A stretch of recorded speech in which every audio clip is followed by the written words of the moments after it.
Hey, what's up everybody? David here. So I got this really unique video that I've been wanting to make for a really long time, and I feel like it's the best time to do it considering that we are now celebrating the 20th anniversary of the Nintendo 64. One of the definitive consoles for me that really got me into becoming a hardcore gamer. I mean, I did play the NES that was handed down to me and my brother from my parents because they used to play it back in the day, and then we started playing it with Legend of Zelda, Super Mario Brothers, Excitebike, but it was the Nintendo 64 in 1996 that really introduced a brand new dimension, pun intended, for us gamers. So to commemorate said anniversary, I have my very own Nintendo 64 right here. I got the controller. This is actually the second player controller that we would use. I have the default gray controller, but I have no idea where it went. It's not the only thing that's actually missing from this collection video, and I'll point that out later on. I don't know if it's the color, but for some reason, I always felt like the black controller was smaller than the gray controller. Sadly, as many treasured memories as I have for the Nintendo 64,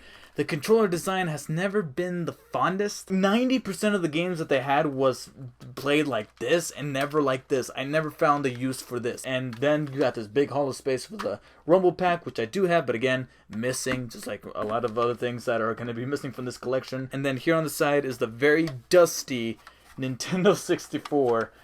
In its entirety. It's a lot smaller than I actually remember it being. We got the power button and everything, and then we got the giant gaping hole for the power brick, and then the front Nintendo 64, and there's so much dust flying off this thing. Oh my god. It still works. My dad sometimes plays a couple of games there because he likes the much more simpler stuff, so he's definitely sticking with consoles like the Nintendo 64 and the original NES.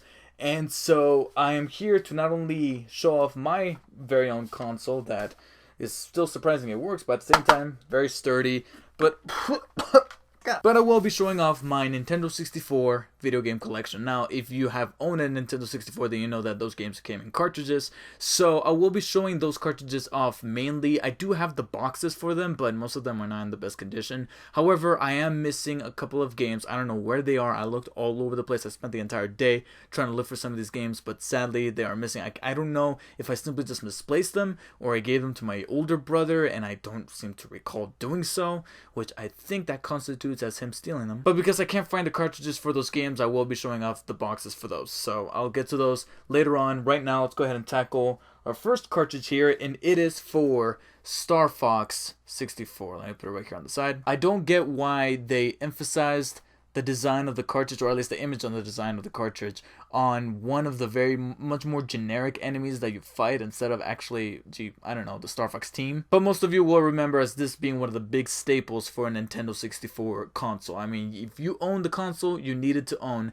Star Fox 64. There's some great gameplay. At the time, there were some cool graphics. Definitely one of my favorite games from my childhood, and even still now, I would definitely check it out on the console itself, or maybe possibly through an emulation, or maybe even get the 3DS version so I can play it on the go. We got the one sticking out here, Kobe Bryant NBA courtside, and there's really not much to show on the cut. It's just the freaking, it's not even the whole basketball, it's just like a side of the basketball. They even added this really cheesy lens flare right there. J.J. Abrams directed this cartridge. This to me used to be a big time killer back in the day. I would come home, I would play this, and at the time I was abnormally obsessed with wanting to become an NBA player. Thankfully, I gave that up quickly because I fucking sucked. But this game definitely made me feel like I was an NBA player, because back then I would play as Kobe Bryant, I would play as Shaquille O'Neal. Then I grew up and I noticed that most of those guys looked like aliens in the actual graphics system. It was terrible. Moving on, we got Wipeout 64. It was a trend back in the day to name everything so-and-so 64. But here we have the cartridge, a very exciting one, even though I believe that model right there, that little racer that right there that kind of looks like it has like arms extending forward, I don't believe I ever got to play it as that model. Maybe I didn't play this game enough to be able to unlock more racers, but definitely a game that looked cool at the time, but then I realized what I was really craving was F-Zero X, and I never got it, so I had to settle with this instead. 1080 snowboarding. And in case you didn't know how to pronounce the numbers right there, they let you know that at the bottom, 1080 right there. Dude, snowboarding, very generic. I can't remember too much of this because this is actually one of those games, and you can actually see a little sticker right there with the barcode. I can't remember where I got this game from, and it cost me $5. There's actually a price tag right there. So right there, $4.99 plus tax. I do believe this is actually one of the last N64 games that I got because I was craving to play a new game, and we probably went to GameStop or a yard sale or something like that and picked this guy up.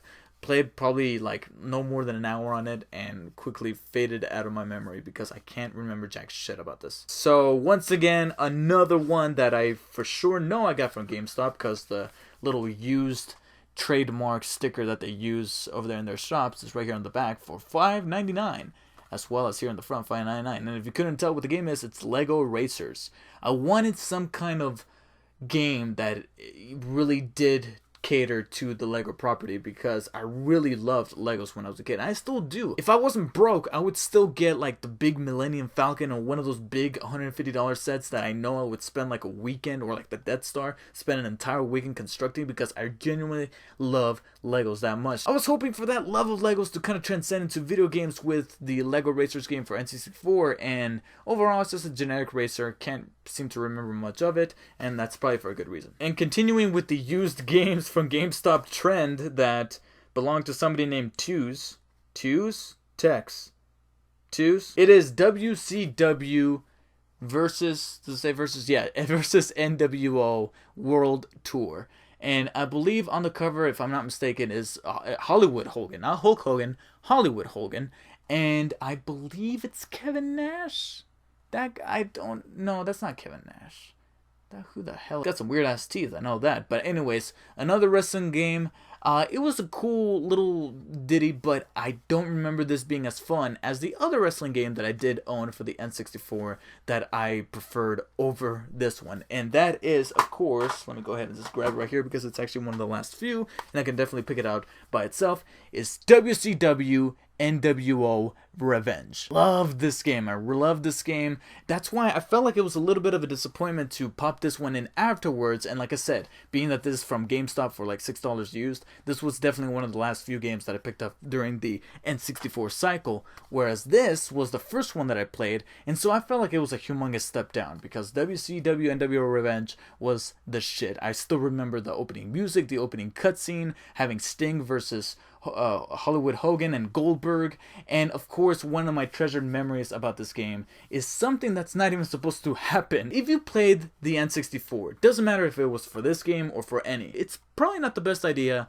to jiggle the cartridge while the game is still inside and the console is on, because it could screw up your game, it could screw up your data, you could lose your progress, you could damage the console or the cartridge itself and possibly become inoperable, or you could end up creating one of the best memories and moments of your gaming childhood. And that's what happened with me in this game, because me and my brother would often play, and sometimes one of us would kick the cartridge, kick the console or something like that and nudge it just a tad bit, and that would make for some of the most hilarious glitches ever. We'll be fighting in the ring, and then all of a sudden Eric Bischoff, who I would be playing as and who I think was my favorite character because of that jab that he would make dudes bleed every single time, the cartridge would get moved, and then all of a sudden the game would glitch out and their arms would start flailing and they would teleport to different areas of the ring. It was like we gave our wrestler superpowers, and it was awesome. Alright, we're coming down to the last two, and this is where we start to get into some classic territory. Of course I have to own this game. Super Smash Brothers, the original. Now back then, Smash Brothers felt like a concept, and when you do go back and play it, it does feel like something that they were trying out, where you literally have like, what, 8 characters by default and then 12 once you unlock them. But still, the very concept of having Link go up against Mario, Pikachu versus Kirby, it made for a very unique experience, and that's where they truly struck gold with Super Smash Brothers. Although I never understood why the art in the box as well as the cartridge looked very comic booky compared to what they actually did in the actual game, but besides that, Smash Brothers is definitely a game that I will not be getting rid of, even in cartridge form. And the last cartridge that I have is Super Mario 64, of course. You couldn't go wrong with it. This is one of the big masterpieces, and there's something clicking in there. Last time I checked, however, it was still working, and I'm glad that it is, because again, another staple that you needed to own if you had the console, because this was one of the games that changed things for Super Mario. We went 3-dimensional, we had all these big worlds. It pretty much set the stage for what was going to become Super Mario Galaxy, Galaxy 2, Sunshine, all those games that came to pass later on in the later generations. And we all owe it to this little guy. So that about does it for the cartridges that I have. Like I said, there's 3 games in particular that I just could not have, but I do have the boxes, so I guess I'll show it off. Again, I will try to find the cartridges, but I just can't seem to find them. And so the first one is F-Zero X, definitely another game that I spent an awful lot of time with and made me push Wipeout 64 to the side, because this was the game that I was after, and after a couple of birthdays and Christmases, finally getting my hands on it, and the high octane velocity and knocking people out, as well as the very colorful and unique designs to not only the racers but also the drivers behind those vehicles is very ingenious, and it definitely made me understand why Captain Falcon was warranted a slot in Smash Bros. Is because he has a very unique style to him, just like this game does. The game to ruin all friendships, Mario Kart 64. I mean, come on. You couldn't have owned... Now, granted, I will admit, I kind of resented this game when I first got it because my older brother, got the N64. He was the one that actually got it in the first place. Mario Kart 64 came with the N64 that he got in a bundle, and that was cool and all, except I kind of wanted Star Fox 64. At the time, I wanted Star Fox 64, I wanted Super Mario 64, and I had to settle with Mario Kart 64. And you guys know how I feel about racing games. Yeah, I kind of hate them, but Mario 64 added a twist to it that made it not only tolerable but very competitive and make it sweet to kick somebody else's ass on Mario Kart. Now, granted, it's still happening today with like the Wii U or whatever, but it was here in 64 where you get those fonder memories of sending that goddamn blue shell. And I will go ahead and end my collection with what not only is my favorite N64 game, but probably one of my top 5 video games of all time. And I know it's a tad bit overrated at this point, but what can I say? This appears the resistance for me for this console, and it is, of course, The Legend of Zelda: Ocarina of Time, the original gold.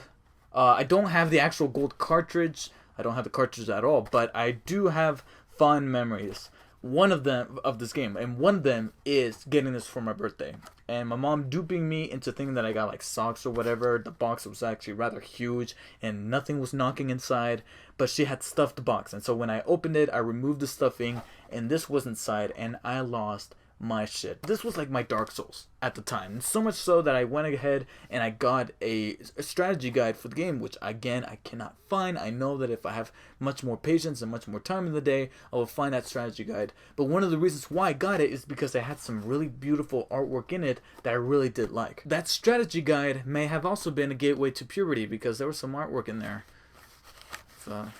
Princess Zora, I have to draw her like that. But nothing will compare to me getting to the final battle with Ganondorf and me having to pause the game and take a deep breath because I was finally facing him. And again, keep in mind, I was only like 8 or 9 at the time, and this was one of the big moments from my childhood for me. And so with that, I conclude my collection for the Nintendo 64. Happy birthday, N64. You are definitely one of the standouts for me from my childhood. Definitely one of the things that molded me into the gamer that I am today. And one of the big stepping stones for Nintendo. I know that they're having some rough spots lately with how they're managing their games, how they're managing their consoles and all that stuff, but let's not forget what they got right.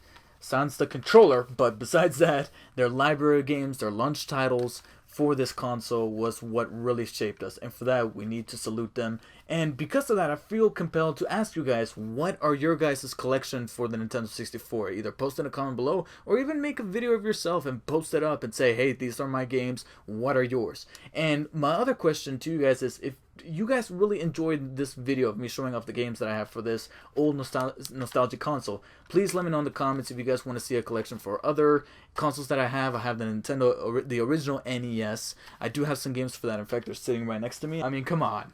Come on, can't remember this Bible. If you guys want to see that collection, or my collection of the PS2 games, GameCube games, and even some more recent stuff like the PlayStation 3 or PlayStation 4, I have an onslaught of those. Thank you guys for watching. Please let me know in the comments what you guys think of the N64, what are your fondest memories, what games do you have for the console. Please like the video, share it, subscribe for future videos coming up, and I'll see you guys next time.